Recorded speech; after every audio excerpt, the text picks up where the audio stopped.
So, what do you think your next incarnation going to be like? Do you think you're going to come back on Earth or no? A lot of people wonder, like, am I coming back? What am I going to look like? What's my life going to be like after I die? There are a lot of stories, and I'm not the expert, but having the ability to get out of body and talking to a lot of people who have been able to recall their past life memories, like a lot of those stories has helped me to get a little perspective.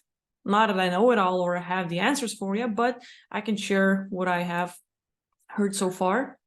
And like, of course, my understanding is subjective, but anyway, are you coming back here on Earth? Depends all on your decisions. As we live here, we get so many stories that once we buy into it or start believing it, it becomes our belief system. It is a base of our beliefs, our understanding of life and how everything is. It's a pillar for everything that we are like building our life and understanding on. And so a lot of people who buy into religion or a lot of other little, dogmas and stuff, they go for, okay, heaven or hell. There's only a few choices and we are very limited. But that's not necessarily true. It's an option, a possibility, one that we have heard of. But there are so many that are not discovered yet or we just haven't even considered. It's like we have these comparisons for how women and men look at colors. And people make jokes like, oh, well, men see only like 7 or 10 or so many. And then women have like hungers for like the names for those colors. And, like, oh, look, it's orange. No, it's red. And then they're going to compare the colors. When we have an understanding that this is the name of the color, like red, but then it can be pinkish, it can be dark red or like light red and all the stuff. I don't know the names for that. But when we have limited understanding that it's only red, so to speak, then it's an option, heaven or hell, or only this. But when we're like, no, look, this is red, but then we have different colors and variations, and it's close to red, but it's not red, and then we go into possibilities, right? And then we can expand. So like all the palettes of colors and the possibilities are out there. It's just that we have not yet discovered that or haven't even considered or looked at the option. But then once we are shown, we're like, oh, now I get it. That makes sense. Okay. So there's red and there's other colors. So we go with that. So all these variations, same goes with the afterlife, with what you're going to do after you die, where you're going to incarnate or live, and even if you're coming back here. If you consider that, okay, I am done with this life, and I believe that there's more than just hell and heaven and purgatory and other places. I believe that I can create my own place or travel somewhere else as a consciousness. Sure, you can absolutely do that. So it's all about what you decide. Are you coming back here? Depends on you. And then we hear a lot of different stories. Okay, soul traps, ooh, scary. Grid around Earth, ooh, scary. Archons, entities, other beings pretending to be our loved ones, trying to share stories of how they're going to get us back here.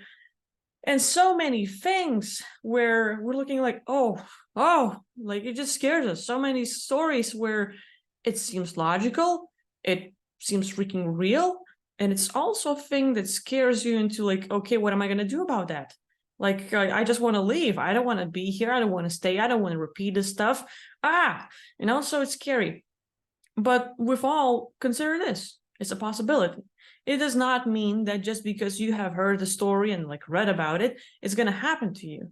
You have to really believe in it and want it to happen. Like, yes, my pillar understanding, the base of my reality, for example, is that once we leave Earth, we have to get away from this grid. It's the thing that keeps us here, and you cannot escape freely, and you have to do this and this and this. And it's just a story. But if you believe in it, and it goes very detailedly into like, here are the steps that I'm going to do, and like things like I have to be aware of in order to pass and all the stuff, then it's like definitely you're creating your reality. It's the same thing with your reticular activating system, where you might have never even seen that car. You're driving on the road, you're seeing all the marks of the cars and like, I don't care. It's like, I'll like BMWs and Audis and other things. And then you buy a Volvo. And then Volvo is everywhere. What the hell? I just got my car, now everyone's copying me. What the hell? You never even seen that. But once you get it, all of a sudden your attention is on that. Same goes with our beliefs. If we buy into, let's say, soul traps, then we hear so many stories and it's going to scare us. And then all our focus is on like seeing that stuff. But just because we have heard the story doesn't mean it's going to become our reality. And just because you've heard the story doesn't mean that all of a sudden you're going to create it. Like, no. You can hear a lot of stories. You can buy into it. Like, yeah, okay, possibility. Doesn't mean it's going to happen to you. Not at all. It's the same thing, like, you know that if you leave your country, there are other countries. You have no proof that, like you look around, all you see is your room and everything else. On the internet, it says that stuff. On the news, you can like see that place. Does it even exist? I don't know. It could be like all sci-fi. But you go and you have information that possibly it's there. You know, like there's like a lot of info. Same as like a lot of people get out of body, or, you know, they have near-death experiences and they share a lot of like common things where, okay, this is the location, this is how it looked like and everything else. So we have like, okay, consideration, it's like a road sign. Possibly might be there. Doesn't mean it's going to be there for you, but possibly. So a lot of those little things, you can expect it to be there, but you can also like, okay, possibility, but I'm going the other way, not even like looking at it. And so as a consciousness, you are a perception. You're just like knowledge. You don't even have this like, okay, I need to be in some kind of form and everything else. Once we start buying into the belief systems as we need a body, we need a soul, we need a lot of these little things, all of a sudden we're being put in lots of little boxes that can be used to target us. But if we have possible understanding, I'm not saying it is the right way, just like how I'm looking at it, but a consciousness is just a point of view, perception. It does not have a shape or form. It cannot be stopped or limited. Then you wonder, okay, well, if you're consciousness, why did you get here on Earth? Why am I trapped? So consciousness decides to get into the body. And all of a sudden, you're putting a perception into a box, a physical body. And then that physical body goes into more boxes, male or female, this how many years old are you going to be? How do you identify your race, your that and that and that and that? A lot of these little belief systems will put you in a box. It's a construct that limits you. If you're able to drop that, okay, I'm just a point of awareness. So once my physical body drops dead, this point of awareness cannot be touched or stopped or anything. I'm just looking around. I can teleport, I can shift my point of view. Same thing as like, think of you working as a guard and you have a lot of little monitors where you have like lots of these little CCTV cameras. You're just like, okay, tons of little screens. You can monitor the whole place. So your consciousness can go from, okay, you're looking at this building, now you're looking at the other building, now you're looking at the other building, and all these little corridors and rooms, and you can just like shift and teleport, so to speak, to every single like to all of these locations. So same with your consciousness. It's like if you decide to look somewhere, you literally teleport. You don't need to fly around and move.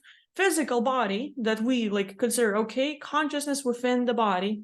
Now the body needs to move through time and space and like get to this place. Okay, great. Consciousness doesn't need that. It just simply shifts the attention. If you think of like your favorite places, you can literally get a glimpse of it. You're in your physical body, sitting right here, maybe watching this video, and then you consider, okay, Hawaiian place or a beach or a forest or nature, and you get the full picture. You just shifted your consciousness. You have just jumped there. Great. Same thing that happens once you leave Earth. Same thing, like, you know, you don't need the body. You don't need to do all of these little things. So having this freedom, it's like, okay, am I coming back here on Earth? If you want to. If you feel like, you know, you need to do more of the things to help someone, to teach someone, to maybe like, okay, that was an interesting life. Let's go again. And then are you going to come back at the same timeline that you were in? Do you want to go in the future or in the past and play different variations? Like tons of possibilities. It's all out there. Just it's your own, like it's your own choice. It's your own option, and you can go with it. So like all of these stories you hear about soul tribes and other things, it is good to know about the possibility of what can happen. And then you can look at the counter. Okay, grid around Earth. Well, I might be limited if I chose that once the physical body drops dead, I need, like as a soul or some sort of etheric energetical body, I need to fly through it and look for the holes. If you had that understanding, yeah, that would be limiting you and you would need to look at these things. But as a consciousness, it's like, yeah, shift your consciousness. You're like a point of view, a perspective. Grid around Earth, okay, you might see it, but now what if I was beyond the grid? Oh, look, there it is already. Bye-bye. You just chose to shift your consciousness, chose to shift your point of awareness, point of view to the other place. So with all these options, it's like, do you want to come back here? Are you coming back here? Why would you do that? Like all of these things. So that would answer one question.